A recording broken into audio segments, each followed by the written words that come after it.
ठीक है, तो देखिए आज का जो टॉपिक है वो उसी चीज पे हम बात करेंगे जो पहले हम 2021 में भी ले चुके, यूएस का डेब्ट सीलिंग क्राइसिस। ठीक है, डेब्ट सीलिंग क्राइसिस, तो जिन लोगों ने अटेंड नहीं किया होगा 2021 का सेशन, उनके लिए वापस से मैं शुरू से ही बताऊंगा कि एक्चुअली चीज है क्या और प्रॉब्लम क्या है। सबसे पहले हम समझते हैं डेब्ट सीलिंग क्या होती है। डेब्ट सीलिंग का मतलब ये है, डेब्ट का मतलब तो होता है कर्जा, सिंपल, और सीलिंग मतलब छत। तो कर्जा अगर छत तक आ जाएगा तो फिर कहाँ जाएगा, मतलब एक नॉर्मल लैंग्वेज में हमको ये समझ सकते हैं। डेब्ट सीलिंग का सिंपल सा एक लिमिट है कि जब हम बात करते हैं पर्टिकुलर यूएस की, तो यूएस में कैसा है कि जब भी गवर्नमेंट को कर्जा लेना होता है, ठीक है, तो कर्जा लेने के लिए उनकी एक लिमिट होती है जो कि डिसाइड होती है कांग्रेस में। ठीक है, अब कांग्रेस मतलब यहाँ इंडिया की कांग्रेस पार्टी से उसका कोई लेना देना नहीं है। कांग्रेस मतलब वहां का जो संसद होता है, जैसे हम यहाँ पे पार्लियामेंट संसद कहते हैं, वैसे वहां पे संसद को कांग्रेस कहा जाता है। ठीक है, तो कांग्रेस एक पर्टिकुलर अमाउंट को अप्रूव करती है कि हाँ इतना डेप्थ आप ले सकते हो। ठीक है, तो वो हो गई आपकी डेप्थ सीलिंग, यानी डेप्थ की जो मैक्सिमम लिमिट होती है वो होती है आपकी डेप्थ सीलिंग। अब डेप्थ सीलिंग जो, अगर हम मान लीजिए उसको पूरा कर देते हैं, यानी डेप्थ सीलिंग तक हम पहुंच जाते हैं, हमारी स्पेंडिंग जो है वो वहां तक पहुंच जाती है, तो फिर शुरुआत होती है क्राइसिस की। ठीक है, डेप्थ सीलिंग का मतलब ये है कि कितना कर्जा है जो यूएस गवर्नमेंट ले सकती है, ठीक है, एक बार में। ठीक है, और इसको कांग्रेस जो है वो अप्रूवल देती है। कांग्रेस का मतलब हो गया वहां की संसद। अब संसद में जैसे इंडिया में लोकसभा और राज्यसभा है, वैसे वहां भी दो हाउसेज है जो कि आगे हम देखेंगे। ठीक है, तो कुल मिला के डेप्थ सीलिंग का मतलब है कि आपका जिस लिमिट में आप कर्जा उठा सकते हो, मतलब गवर्नमेंट, वो एक लिमिट होती है, उसको हम डेथ सीलिंग कहते हैं। अब डेथ सीलिंग का मतलब ये भी हो गया, और आपके दिमाग में क्वेश्चन भी आएगा कि चलिए ठीक है, सरकार कर्जा लेकर करती क्या है। सोचने वाली बात वो भी है, क्योंकि पैसा आ रहा है वो अपनी जगह अलग है, लेकिन पैसा खर्च कहाँ हो रहा है। तो देखिए पैसा कहाँ कहाँ खर्च होता है ये आपके सामने है। गवर्नमेंट बहुत सारी वेलफेयर स्कीम्स चलाती है अलग अलग, चाहे वो हेल्थ के एरिया में हो, सोशल सिक्योरिटी के एरिया में हो, डिफेंस बजट जो होता है, इसके अलावा वेटरन्स जो होते हैं, जो रिटायर्ड हो चुके हैं फौजी वगैरह, उनके लिए ट्रांसपोर्टेशन के ऊपर, फूड और एग्रीकल्चर के ऊपर, एजुकेशन के ऊपर, इंटरनल अफेयर्स है, हाउसिंग है, एनर्जी है, साइंस है। तो ये सारे सेक्टर मिला के खर्चा होता है। ठीक है, अब उसमें भी आप देखेंगे तो मेनली खर्चा जो होता है वो तीन जगह सबसे ज्यादा होता है, जिसमें हम गिनते हैं हेल्थ। ठीक है, क्योंकि हेल्थ ऑब्वियसली यूएस में बहुत महंगा है। तो हेल्थ के ऊपर आपको याद हो तो ओबामा जब आए थे, तब ओबामा केयर एक बिल लेकर आए थे। ठीक है, तो ऑब्वियसली उसमें क्या होता है, गवर्नमेंट आपको सब्सिडीज देती है एक तरीके से। तो हेल्थ केयर में ज्यादा खर्चा होता है, सोशल सिक्योरिटीज में ऑब्वियसली होता ही है। आपने भी देखा है कई वेस्ट की कंट्रीज ऐसी है जहां पे आप अगर जिंदगी भर काम करते हो तो रिटायरमेंट के बाद में आपको सरकार एक पर्टिकुलर अमाउंट आपको देती है। ठीक है, हर मंथ। तो सोशल सिक्योरिटीज में, डिफेंस और होमलैंड सिक्योरिटी में ऑब्वियसली खर्च होगा, क्योंकि यूएस आप भी जानते हैं कितना इंपॉर्टेंट कंट्री है, और अपनी सिक्योरिटी को मेंटेन करने के लिए ये सारी चीजें करनी पड़ती है। तो कुल मिला के जो डेब्ट सीलिंग की अगर हम बात कर रहे थे, तो पहले तो हमने ये समझा कि डेब्ट सीलिंग है क्या। अब उसके बाद हमने ये समझा कि डेब्ट अगर कोई गवर्नमेंट लेती है तो उसका वो यूज कहाँ करती है। तो ये सारे एरियाज है जहां पे गवर्नमेंट उसको यूज में लेती है। अब बात करते हैं कि आज की तारीख में व्हाट इज द नेशनल डेब्ट टुडे। आज की तारीख में कितना कर्जा है, तो देखिए आज की तारीख में $31 ट्रिलियन का कर्जा है। कितना? $31 ट्रिलियन का, जो कि अपने आप में ह्यूमंगस अमाउंट है, बहुत बड़ा अमाउंट है। इस टाइप का अमाउंट मेरे ख्याल से शायद ही किसी कंट्री की बस में होगा, चाहे वो कर्जा हो तो भी, चाहे वो इनकम हो तो भी, चाहे वो जीडीपी हो तो भी। तो ये बहुत बड़ा अमाउंट है। और अगर देखा जाए कि इतना जो कर्जा है वो वहां के नागरिकों पे कितना भारी है, तो देखिए वहां पे हर एक पर्सन, जो वहां का इंडिविजुअल पर्सन है, जो वहां का नागरिक है, उसमें $94,178 का कर्जा है। लगभग ये मान लो तो 77.50 लाख, यानी 77,50,000 एक पर्सन पे कर्जा है इतना। तो ये डेप्थ ओन करता है यूएस। अगर हम इसकी बात करें, एक मैं आपको लाइव दिखाता हूँ, वो और ज्यादा मजा आएगा आपको कि लाइव किस तरह से होता है। तो देखिए लाइव अगर आप देखेंगे तो गूगल पे आप डालिए www.usdebtclock .org पे आप जाएंगे, उस पर क्लिक करेंगे। जैसे ही क्लिक करेंगे आपके सामने लाइव यूएस का जो भी डेप्थ चढ़ रहा है वो दिखेगा, बिल्कुल लाइव, हर चीज लाइव है यहाँ पे। तो इस तरह का जो डेटा है, देखिए अभी हमने देखा था 31.49 देखा था, और शायद मैंने जब बनाया था तब, और उसके बाद में देखिए आप तो लगभग 48 बिलियन डॉलर ऊपर से चढ़ गए। तो 31 ट्रिलियन 789, मतलब फिर गिनते रहो, शायद कैलकुलेटर की भी जो लिमिट है वो पूरी हो जाएगी। और जैसा कि बताया, डेप पर सिटीजन कितना है, 94,949। पर टैक्स पेयर पर है 2,48,000। फेडरल स्पेंडिंग जो है वो आप देख सकते हो यहाँ पे 6 ट्रिलियन डॉलर की है। बजट डेफिसिट है 14 ट्रिलियन डॉलर का बजट डेफिसिट है। टैक्स रेवेन्यू 4 ट्रिलियन का है। मतलब आप यहाँ पे देख सकते हो कि टैक्स रेवेन्यू आ रहा है 4 ट्रिलियन का, और फेडरल स्पेंडिंग हो रही है 6 ट्रिलियन की। मतलब ये दोनों के बीच में डिफरेंस आप देख सकते हो कि अगर किसी फैमिली में, अगर इसको नॉर्मल तरीके से मैं आपको समझाऊं, कि किसी फैमिली में अगर मान लीजिए सैलरी आ रही है टोटल मिला के 1 लाख किसी फैमिली के अंदर, और उनका खर्चा होगा मान लीजिए 1,30,000, तो आप सोचिए कि वो 1,30,000 कब तक सेटल कर पाएंगे। उनको टाइम लगेगा, या तो उनको इनकम बढ़ानी पड़ेगी, और अगर इनकम नहीं बढ़ी तो फिर उनको खर्चे कम करने पड़ेंगे। तो सेम हालत अभी यूएस गवर्नमेंट की भी है, सेम चीज। और ये लाइव है, देखिए आप, जैसे शायद मैं इतनी बात बोल गया, 2-5 मिनट हमने ये वेबसाइट देखी, तब तक पता नहीं कितने हजार डॉलर का कर्जा भी यूएस पे चढ़ गया है। ठीक है, तो इस तरीके की सारी चीजें हो कि आप लोग इसको देखते होंगे या फॉलो करते होंगे। ये यूएस का नेशनल डेप्थ है। अब बात ये करते हैं कि देखिए, आप लोगों के मन में सवाल ये भी आता होगा कि सर डॉलर तो इतना बड़ा स्ट्रांग है, पूरी दुनिया उसको यूज करती है, रिजर्व करेंसी है, तो उसके बाद नेशनल डेप्थ इतना हाई क्यों? देखिए सिंपल सी चीज है, भले ही उसको सारी कंट्रीज यूज कर रही है, ऑयल की जो प्राइसिंग है वो डॉलर में तय होती है, गोल्ड की जो प्राइसिंग है वो डॉलर में तय होती है, लेकिन उसके बावजूद भी किसी भी कंट्री में जो इकोनॉमिक्स के बेसिक्स होते हैं वो तो सभी सेम होते हैं। चाहे आप इंडिया को उठा लो, चाहे आप चाइना को उठा लो, चाहे आप जापान को उठा लो, चाहे छोटा सा देश मोजाम्बिक को उठा लो, या इथियोपिया का उठा लो। अगर किसी भी इकोनॉमी को चलाना है तो इकोनॉमी के जो बेसिक्स है वो हर कंट्री में सेम है, चाहे वो सुपर पावर हो चाहे वो नॉर्मल हो। और यहाँ पे अमेरिका का जो डेप बढ़ रहा है उसके पीछे एक सिंपल मैथ जो है वो यही है कि each year there is a mismatch between spending and revenues. यानी हर साल ये चीज हो रही है कि जो वो कमा रहे हैं, जो उनकी रेवेन्यू है और उनकी स्पेंडिंग है, उसमें बहुत बड़ा मिसमैच है, जो कि अभी हमने लाइव डेटा जब चल रहा था तब भी देखा था।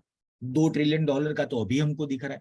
तो ये सारी चीजें होने के कारण क्या हो रहा है, ये किसी 1 साल या 2 साल की बात नहीं है, ये लगातार इसका जो गैप है वो बढ़ता जा रहा है, जिस कारण से ये सारी चीजें पेश आ रही है। अब इतना बड़ा होने का एक रीजन ये भी होता है कि पहला तो मैंने आपको बताया कि बजट डेफिसिट है दोनों का, कि जितना रेवेन्यू है उतनी स्पेंडिंग नहीं है, स्पेंडिंग रेवेन्यू से ज्यादा है। इसके अलावा इन्वेस्टमेंट फॉर फॉरेन कंट्रीज, ठीक है, फॉरेन कंट्रीज से जो इन्वेस्टमेंट आती है, अब इन्वेस्टमेंट कैसे आती है, देखिए अमेरिका जो होता है वो किसी भी चीज की फंडिंग जब उठाता है, ठीक है, या फंडिंग उसको चाहिए होती है, तो वो क्या करता है, अपने बॉन्ड जारी करता है, और बॉन्ड जो होती है वो अलग अलग कंट्रीज उसको ओन कर लेती है, वो बॉन्ड खरीद लेती है। जैसे इंडिया के पास में भी अमेरिकन गवर्नमेंट के काफी बॉन्ड है, यूएस के पास है, चाइना के पास है। तो क्या होगा कि ट्रेजरीज में उसको इन्वेस्टमेंट मिलता है, बदले में बॉन्ड जो खरीदते हैं बॉन्ड वाले को एक पर्टिकुलर अमाउंट का उसको इंटरेस्ट और यील्ड मिलता है। तो वो भी एक बड़ा, एक तरीके से अमेरिका के लिए तो एक तरीके से लाइबिलिटी हुआ वो। ठीक है, उसके बाद लो इंटरेस्ट रेट, इंटरेस्ट रेट जितना लो रखेंगे उतना ज्यादा प्रॉब्लम यूएस को आएगा। सोशल सिक्योरिटी ट्रस्ट फंड, जितनी भी वेलफेयर स्कीम्स होती है, देखिए ये बात हमने इंडियन पॉलिटिक्स में भी देखी है कि कई लोग होते हैं जो ये इलेक्शन लड़ने के लिए वादा करते हैं कि हम आ गए तो आपको बिजली फ्री कर देंगे, आपको अनएम्प्लॉयमेंट एक्सपेंसेस दे देंगे, या ये कर देंगे वो कर देंगे, जो भी है। देखिए अल्टीमेटली होता है क्या है, इकोनॉमी तो इकोनॉमी से ही चलती है। ठीक है, कोई किसी भी नेता के वादे करने से कोई पूरा नहीं होता, अल्टीमेटली वो आज नहीं तो कल, यानी 5 साल या 10 साल बाद भुगतना तो उसी को है जो टैक्स पेयर है, तो भरना तो उसी को पड़ेगा। तो सोशल सिक्योरिटी ट्रस्ट फंड और ओबामा केयर जो वहां की योजना है वो भी सेम ही है। वहां पर भी यही है कि आपको किसी चीज के अंदर कंपनसेशन दिया, किसी चीज की छूट मिली, अब वो छूट कहाँ से पूरी होगी, तो ऑब्वियसली गवर्नमेंट उसको आम लोगों से ही लेकर पूरा करेगी। तो ये सारी चीजें होने के कारण क्या है, डेप्थ उतना बढ़ता गया। आज की तारीख में देखिए टोटल रेवेन्यू जो है वो 4.9 ट्रिलियन का है, लेकिन टोटल स्पेंडिंग जो है वो 6.3 ट्रिलियन की है। अब दोनों के बीच का गैप ही हम देख रहे हैं, 2 ट्रिलियन के आसपास का गैप है। अब डेप्थ कोई ऐसे नहीं बढ़ा, देखिए मैंने अभी फिर कहा, आपको पहले भी बोला है कि डेप्थ कोई ऐसा नहीं है कि एक रात में बढ़ गया। डेप्थ हम देख रहे हैं तो ओवर द ईयर्स बढ़ता ही जा रहा है। अब मैं आपको एक सिंपल सी बात बताऊं, ये पूरा डेटा है हमारे पास में 1950 से लेकर वैसे प्रोजेक्शन तो इसका 2048-50 तक है, लेकिन हम बात करते हैं कि मैक्सिमम अगर आप देखेंगे तो जो डेटा है जो हम सामने देख रहे हैं 2000 के बाद से जो बढ़ना शुरू हुआ वो लगातार फिर ऊपर ही जा रहा है। 2000 के बाद में बढ़ना शुरू हुआ, 2008 में फिर एक बार हमने देखा, 6 के बाद 8 में थोड़ा कम हुआ था, 8 के बाद वापस बढ़ा। क्यों? क्योंकि 2008 में रिसेशन आया था, आप लोगों को अगर याद हो तो। उसके बाद में 2020 के पहले आप देख रहे हैं बिल्कुल एक स्टेयर यानी एक सीढ़ी बनी हुई उस तरीके से। क्यों? देखिए उस टाइम पर वापस से वही चीज हो गई कि कोरोना आया था, जिसका बहुत बड़ा इम्पैक्ट है वो अमेरिका में पड़ा था, उसके बाद ये बढ़ा। और यहां से हम देख रहे हैं 2021 से लेकर ये लगातार बढ़ ही रहा है, आने ये जो अभी 3 साल गए उसमें। ठीक है, तो ऐसा नहीं है कि ये कोई एक दिन की बात है, ऐसा नहीं, ये ओवर द ईयर्स इसका इफेक्ट हम देख रहे हैं, बढ़ता ही जा रहा है, बढ़ता ही जा रहा है।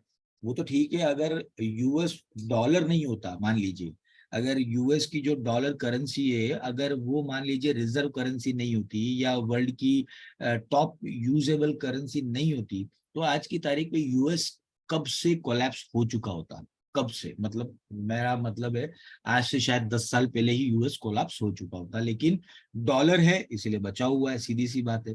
और प्रोजेक्शन तो यहाँ पर ये भी बताया गया है कि 2048 में ये पहुंच जाएगा 180% से भी ऊपर, लगभग अराउंड 200% जीडीपी का, यानी जीडीपी का 200 गुना कर्जा ये हो जाएगा।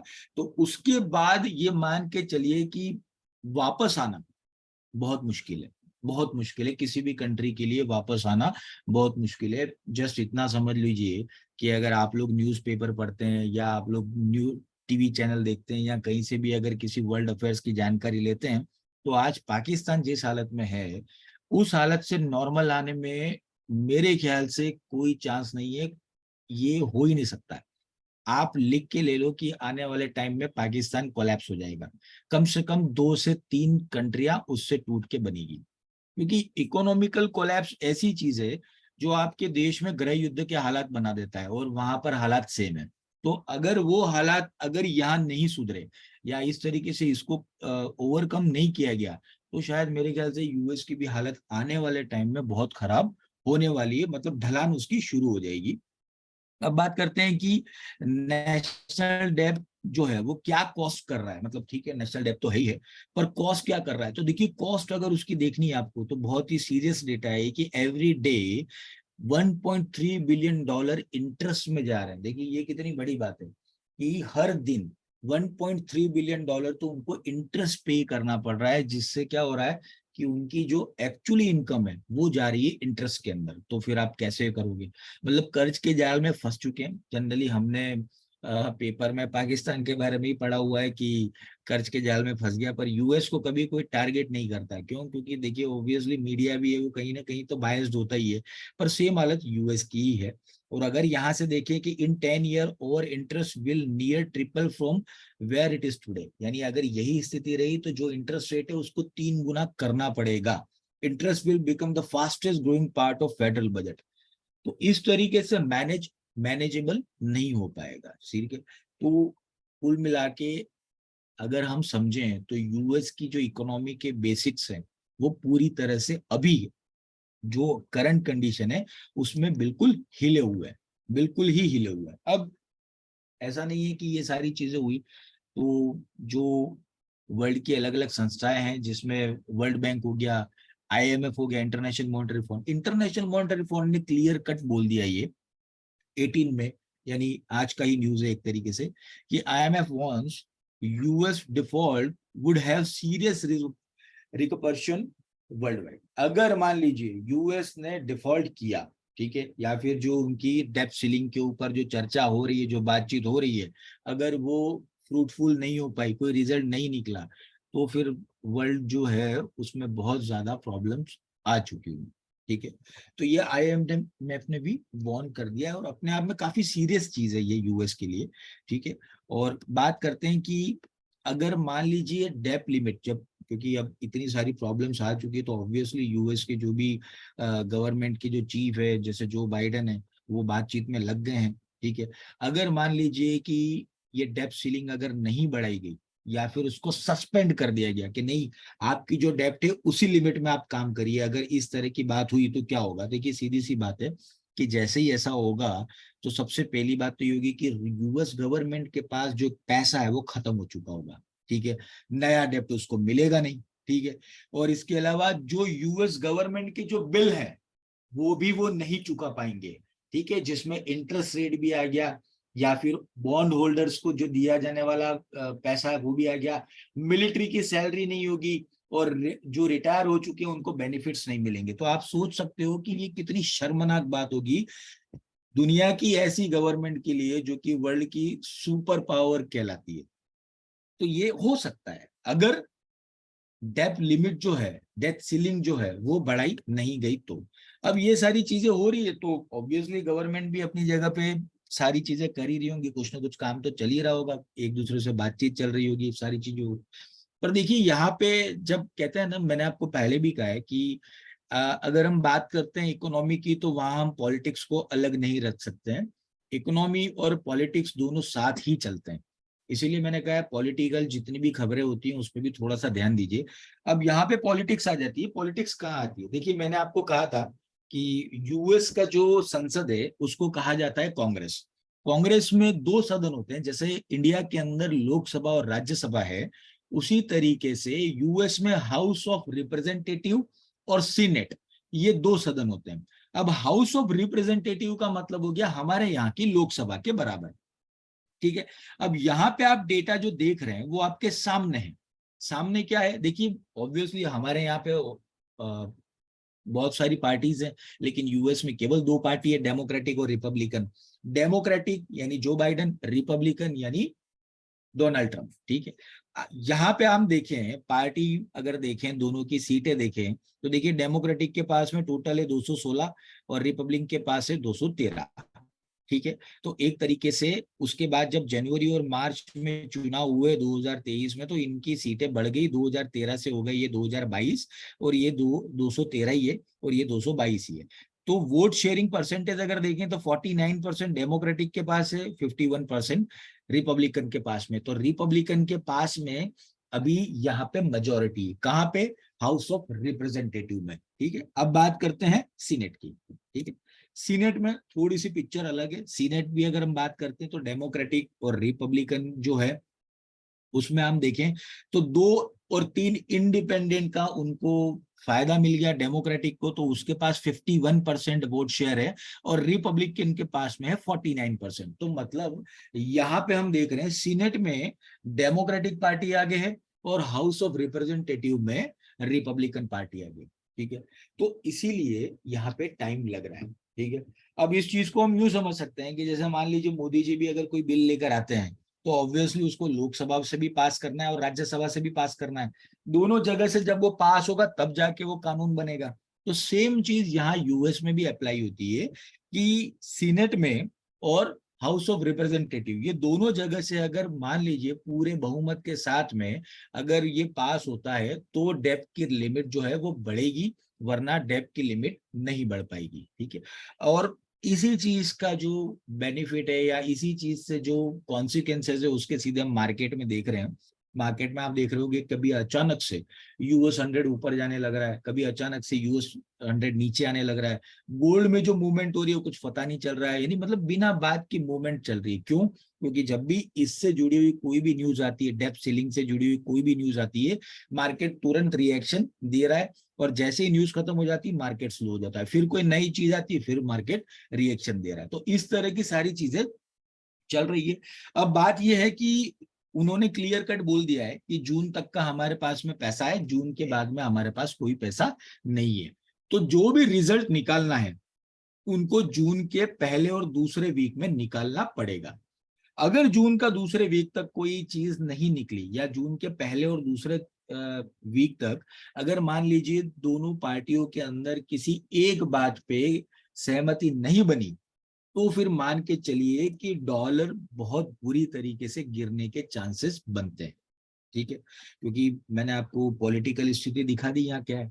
अब रिपब्लिकन्स जो है वो क्यों इस पे राजी नहीं है, देखिए रिपब्लिकन्स का एक ही कहना है कि तुम्हारे 4 साल के कार्यकाल में, ठीक है, क्योंकि आपको याद होगा तो 2024 में यूएस में वापस से प्रेसिडेंशियल इलेक्शन होने वाले हैं। जो बाइडन वापस से खड़े होंगे और उधर से ट्रंप वापस से खड़े होंगे, दोनों ही पार्टियों ने अपनी ताल ठोक दी है।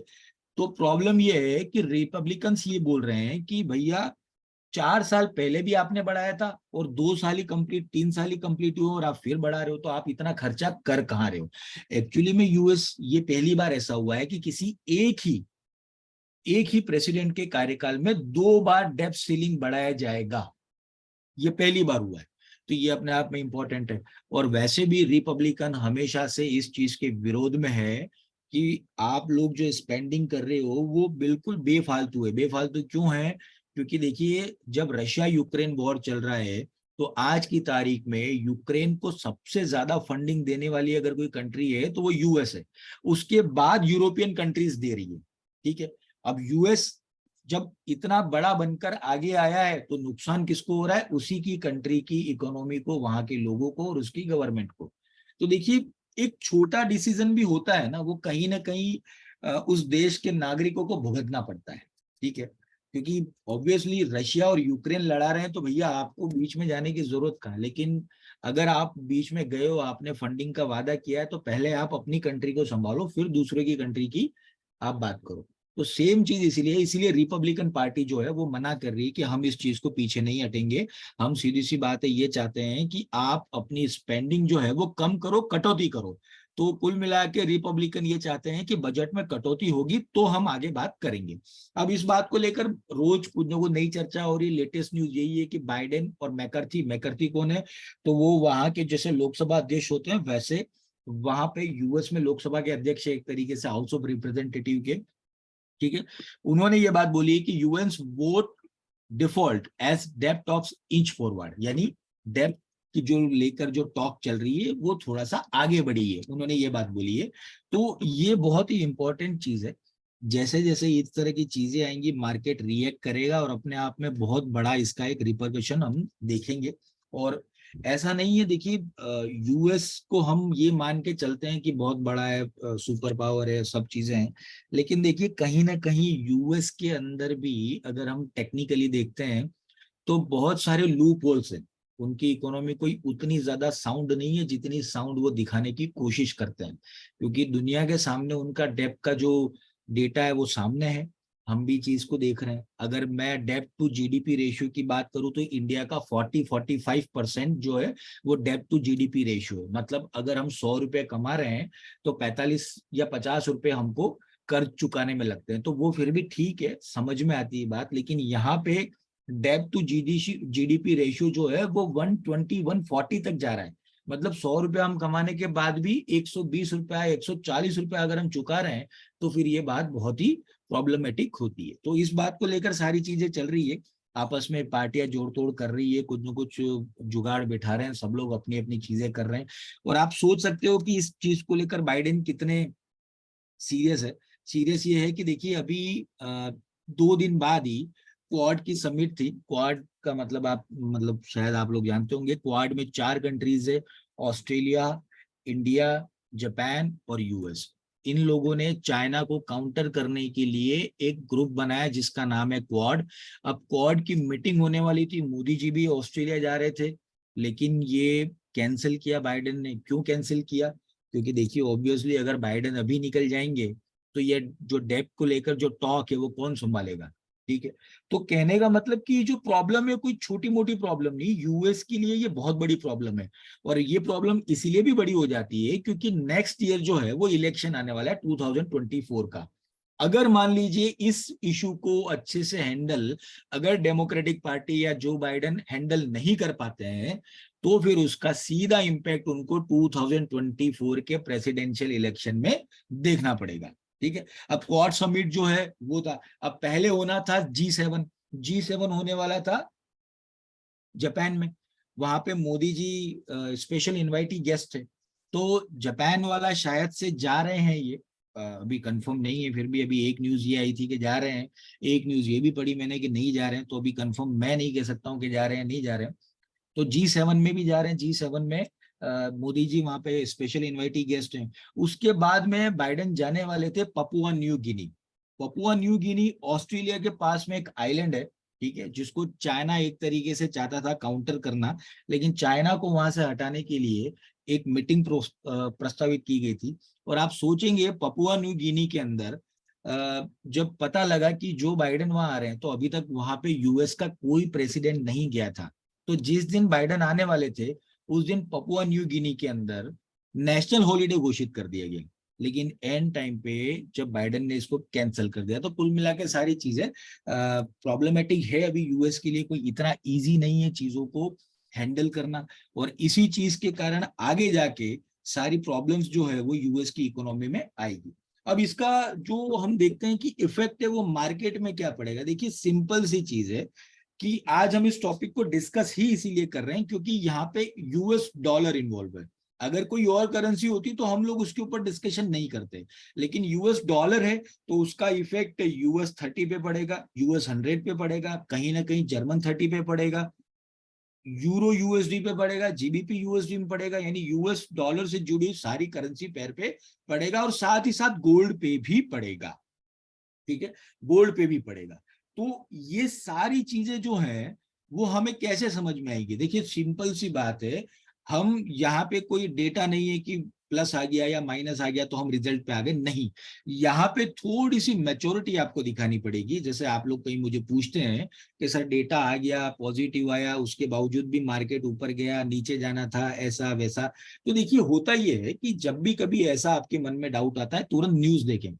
देखिए दो चीजें होती है, पहला ये होता है कि कोई भी डेटा जब आता है तो मार्केट में जो ट्रेडर्स कम्युनिटी है उनका क्या लुकआउट है और उनका सोच क्या है, वो किस चीज को पहले से सोच के बैठे हैं, और डेटा क्या आया, दोनों में फर्क होता है कई बार। तो इस कारण से मार्केट रिएक्शन जो होता है वो अपोजिट जाता है। और दूसरी चीज ये होती है कि कई बार एक दूसरे से चीजें जुड़ी होती है। जैसे इन्फ्लेशन की हम बात कर रहे थे, इन्फ्लेशन एक बार कम होता है तो उसके बावजूद भी हम देखेंगे कि डॉलर जो है वो लगातार गिर रहा है। क्यों गिर रहा है, जब इन्फ्लेशन कम हुआ तो डॉलर तो उठना चाहिए, लेकिन उसका जो हम साइड इफेक्ट देखते हैं वो ये होता है कि इन्फ्लेशन अगर कम हो रहा है तो हो सकता है नेक्स्ट टाइम पे जो इंटरेस्ट रेट है वो वापस से बढ़ाई जा सकती है। तो इस कारण से ऐसे बहुत सारे रीजंस होते हैं फंडामेंटल एनालिसिस में जो कि थोड़े कंफ्यूजिंग होते हैं, लेकिन उसको जब तक हम टाइम देकर प्रॉपर तरीके से उसको हम स्टडी नहीं करेंगे तब तक वो नहीं पता लगेगा। तो इसीलिए आप जब भी इस तरह की कोई भी न्यूज देखते हैं, अभी न्यूज को थोड़ा सा आप गौर करके रखिए, न्यूज पे थोड़ा सा आप नजर रखिए कि वो कैसे काम कर रही है, क्या चीजें आ रही है, कौन सा कहाँ से कैसे क्या डेवलपमेंट आ रहा है, और सीधा डेवलपमेंट का जो इम्पैक्ट है वो आप देखेंगे मार्केट पे आएगा, सीधा इम्पैक्ट।